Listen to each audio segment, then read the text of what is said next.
কোটি কোটি বছর ধরে তৈরি হওয়া প্রাকৃতিক হাইড্রোজেনের বিশাল ভাণ্ডার লুকিয়ে আছে আমাদের পায়ের নিচেই, পৃথিবীর ভূত্বকে। এই ভাণ্ডারের পরিমাণ এতটাই বেশি যে তা দিয়ে মানবজাতির জ্বালানির চাহিদা প্রায় 1,70,000 বছর পর্যন্ত পূরণ করা সম্ভব। বিজ্ঞানভিত্তিক আন্তর্জাতিক ম্যাগাজিন নেচারে প্রকাশিত এক গবেষণাপত্রে এমন বিস্ময়কর তথ্য উঠে এসেছে। বর্তমানে আমরা যে হাইড্রোজেন ব্যবহার করি তার প্রায় পুরোটাই আসে জীবাশ্ম জ্বালানি বা হাইড্রোকার্বন থেকে।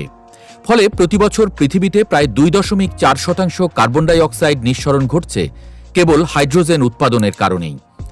2022 সালে বিশ্বজুড়ে হাইড্রোজেনের চাহিদা ছিল 90 মিলিয়ন মেট্রিক টন, আর 2050 সাল নাগাদ এই চাহিদা পৌঁছতে পারে 540 মিলিয়ন মেট্রিক টনে। যদিও কিছু বিকল্প ব্যবস্থা যেমন কার্বন সিকোয়েস্ট্রেশন কিংবা রিনিউয়েবল এনার্জি চালিত ইলেকট্রোলাইসিস রয়েছে, তবে সেগুলো এখনও অত্যন্ত ব্যয়বহুল ও সীমিত কার্যকরী। ঠিক এই সময়েই অক্সফোর্ড, ডারহাম ও টরন্টো বিশ্ববিদ্যালয়ের গবেষকরা তুলে ধরেছেন এক চমকপ্রদ সম্ভাবনা, যা নিঃসন্দেহে পরিচ্ছন্ন শক্তির নতুন দিগন্ত খুলে দিতে পারে। গবেষকরা বলছেন এই শক্তির উৎস লুকিয়ে আছে পৃথিবীর ভূত্বকে। ভূত্বক বলতে বোঝায় পৃথিবীর সবচেয়ে উপরের স্তর, পাথুরে স্তর, যার উপর আমরা হাঁটি, চাষ করি, বসবাস করি।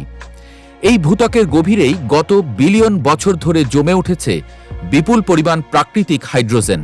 তবে এই হাইড্রোজেন এখনও ভূগর্ভে লুকিয়ে আছে এবং এতদিন পর্যন্ত তা কোথায় কিভাবে পাওয়া যাবে তা ছিল অস্পষ্ট। এবার বিজ্ঞানীরা তৈরি করেছেন একটি পূর্ণাঙ্গ হাইড্রোজেন সিস্টেম রোডম্যাপ।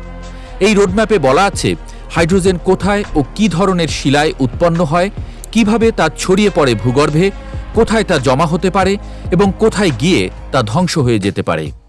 এই রোডম্যাপ ব্যবহার করে এখন শিল্প প্রতিষ্ঠানগুলো গোটা পৃথিবীতেই হাইড্রোজেন অনুসন্ধান শুরু করতে পারবে, যা হতে পারে পরিচ্ছন্ন শক্তির নতুন বিপ্লব। গবেষকদের মতে প্রাকৃতিক হাইড্রোজেন জীবাশ্ম ভিত্তিক হাইড্রোজেনের তুলনায় অনেক বেশি পরিবেশ বান্ধব। এটি স্বয়ংক্রিয়ভাবে উৎপন্ন হয়, উত্তোলনের খরচও কম, ফলে জ্বালানি ব্যয়ে স্বস্তি আনার সম্ভাবনা রয়েছে।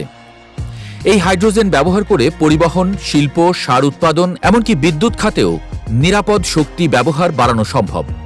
সাথে সাথে এটি জ্বালানি নিরাপত্তা নিশ্চিত করবে, জীবাশ্ম জ্বালানির উপর নির্ভরতা কমাবে এবং এমন একটি খাত তৈরি করবে যা ঘিরে গড়ে উঠতে পারে নতুন কর্মসংস্থান, গবেষণা, বিনিয়োগ ও রপ্তানির সুযোগ।